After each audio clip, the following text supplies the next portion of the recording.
Well, good morning, good morning. Actually, it's good afternoon. You tuber-ubers and tuberettes alike, it's another short talk in the trailer because frankly I'm bored. Well, you know who? The old guy. Oh yeah, that'd be me.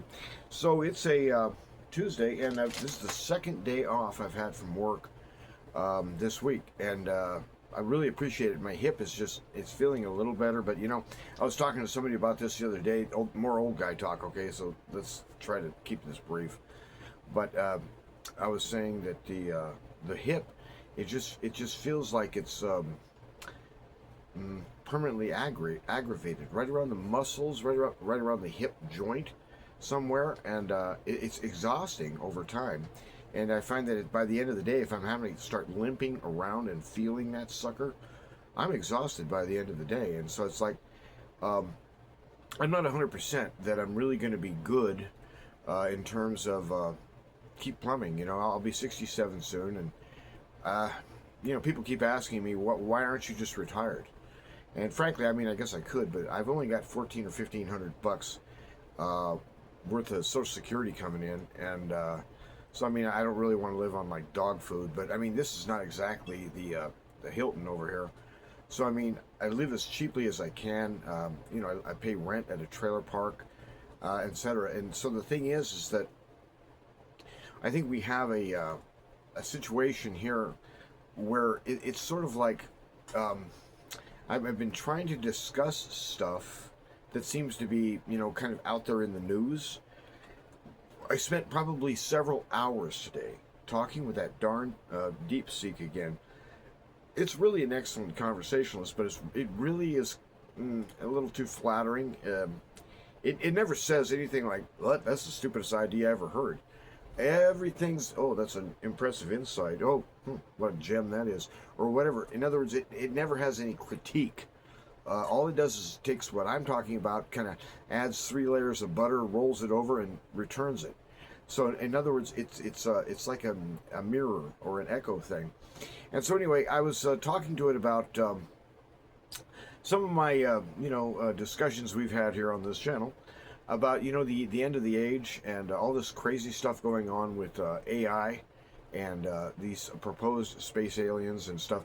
And so I was mentioning to it that I said, I'm a member of a conservative Presbyterian church for over 40 years, and I mean, these guys are straight up biblical stuff, but don't even bring up this idea that during our lifetime, whatever that works out to be, it appears to be more and more very likely that something like the end of the age is coming on. I mean, are we 5 years out? I don't know. Are we 10 years? I don't know. But I don't think it's another 150 years or another 1,000 years. And so, in other words, the idea is we're seeing too many things come together right now. Palantir. Go watch a couple of videos on Palantir. What in the heck is that about?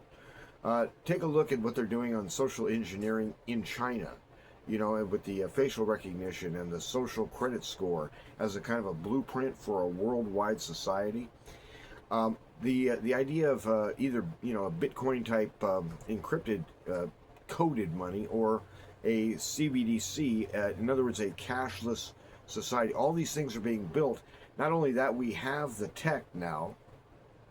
If you wanted to apply a mark, you could, and it would give you, if you were the mark giver, I guess, you could potentially have control of that person's economic life, and such that when they go into a grocery store, okay, you scan the spot, it comes back, well, that's a dummy, that's fake, you can't buy anything. Or even if it is real and you've come into certain disfavor, like in China, for instance, right now, there's people who cannot travel within the country, even on one of their own trains or buses. They're not allowed on board. And it has to do with them, criticizing the great chairman himself, or, some of the keen insights of Mao Zedong or something like that. And so anyway, we're living in a weirdly dynamic era where, I think most every generation believes in one way or another that the Lord could come during our generation. But we're just seeing so many weird things kind of coming together, not as the beast system, but the required information, the required apparatus you might need in order to run a world government. What would it require? And so they're building that stuff, right now. And so the Presbyterian brethren want no part of that. They simply will not discuss it. So it's frustrating to me because it's like, well, wait a minute, you guys are little Mr. and Mrs. Orthodox over here on the data of the resurrection. In other words, yes, he busted out of the tomb, amen, and I buy it. But that same one who ascended, have we forgotten that part, is sitting at the right hand of the Almighty, and when the Father says, "Y'all go now," he's coming back, and at the head of essentially an army of angels of light coming in. It says, like to trample out the vintage of the winepress of the wrath of Almighty God. Sounds like a dark day, and that's what the prophets affirm, that it is a dark day. It's a day of destruction, and it's certainly coming. And perhaps we ought to make that part of our, shall we say, understanding of the world we live in. And so anyway, it's like dial tone. You simply won't hear it. So anyway, I was bouncing ideas off this robot thing all morning, and I feel vaguely guilty because I never have conversations of this, you might call it depth, or, I start wandering, to be honest with you, quite a bit. And, but it's interesting that this word salad machine is so weirdly interactive. And so, in other words, I brought up AI as part of this whole Crazy Pants episode at the end. In other words, one of the things that might well be required if you plan on running a worldwide tyranny someday is that you might want to have not only a matrix of information such that all of my data and your data and everything's being fed constantly in with a sort of a universal surveillance, but you'd want, so to speak, a watcher. Have you ever noticed this? When you're driving down the road, at least I see them here in town, and I'm sure they're in the city you live in. You pull up to a red light, and you're sitting there waiting and waiting, and how long is this going to take? And right above the red light's signal, right above you, there's a camera looking right at you. And I guess it would seem to me that they'd be capturing action in the intersection. I mean, I don't know who looks at this, and I mean, how many hours of this do they keep on record anyway? I mean, you can't look up, what happened at 4:30 a.m. on March the 15th in the year 1999. In other words, there's a limit to this information. But who's watching? Who's observing? And so it would be incumbent upon a worldwide tyrant to have an agent, or in this case, a multitude of agents, all of them artificially intelligent, working for free, 24/7, smarter than people, faster than people, and more able to digest vast amounts of information. Well, digest, I don't think it actually understands anything. It doesn't understand anything about the real world.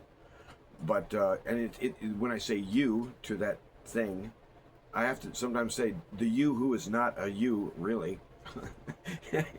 I don't even know what you are.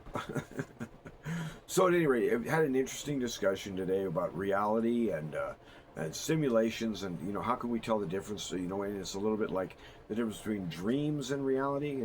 It was a fairly interesting as we wend our way along. But I think at the bottom, really, the message I want to have out there is that the good news of the Bible, I think in brief, could be summarized, without doing too much damage to the text.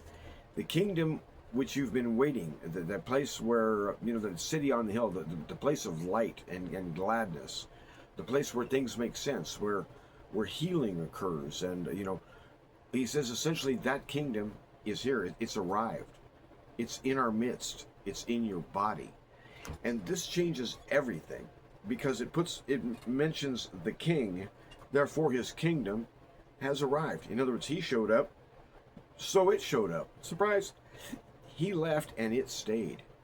It's growing and growing, and you are acting as a testament, a witness to the amazing goodness of God in terms of his plan and the idea of building a news which is so good. The message is that given the fact that we are looking at a worldwide devastation by the Almighty in sort of full tilt rage mode, um, that's not something that anyone would look forward to except Christians. And the reason is we want to see justice done, but we reckon of ourselves we deserve it just as much as anyone else. The only hope for mankind is indeed the body and the blood of the Lamb. So, in other words, we have this fixation. We want to make much of Jesus. We want this to be our song and our public message, that he's the one, he's the welcoming one, he's the one I've been longing for. I was so lonely all my life. He's the one who actually I was lonely for and somehow never knew it. Or couldn't acknowledge it, maybe, something like that. So anyway, it was a fairly interesting conversation. And, you know, the thing is that among Presbyterian brethren, there's just not an ear out there. People don't want to have these kind of conversations. So I appreciate you, listener, and to be able to tune in, at least have somebody to say this to. Thanks for listening. Thanks for, you know, bending an ear to it, the ranting of an old guy.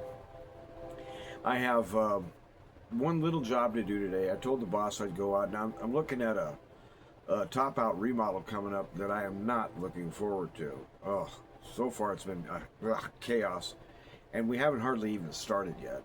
It's going to be a booger, and physically I'm just so wrecked right now that I'm not going to be much good.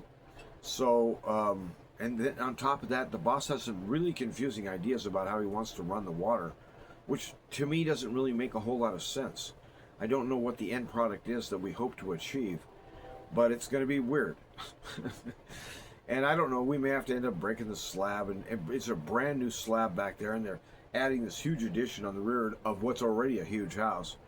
Anyway, I told the boss I'd head out and talk to the nail beaters, the carpenters, and ask them, well, when can we come in? Because we don't want those guys working above us, especially with those big pneumatic guns. And, you know, sometimes they're swinging skill saws around over their head and stuff. I mean, these guys are like stunt workers.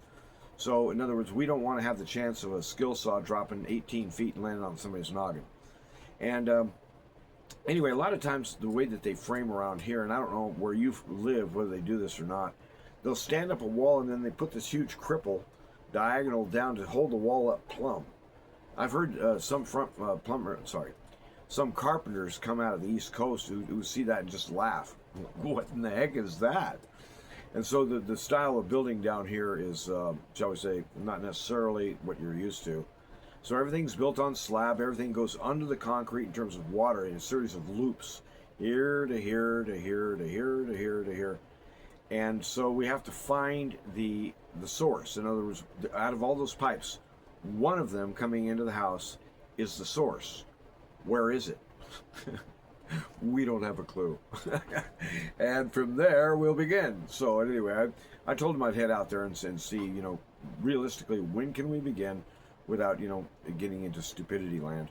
And so anyway, that's my plan for the day. It sure is nice having a day off from work. And, you know, to be honest with you, I'm beginning to do the math and decide, well, could I actually afford to be retired right now? I got some money in the bank, and I got a little bit of an IRA, and et cetera, et cetera. And so I thought, well, I'd really only need about $400 more, $500 more, I think, than Social Security is coughing up to basically equal my, you know, standard of living right now. So, you know, if that was a job, if, you know, $400 a month, that's nothing. You know, even if it was 10 hours a week, you're talking, you know, nothing burgers. You're talking $10 an hour. So it would be like a part-time, really easy job.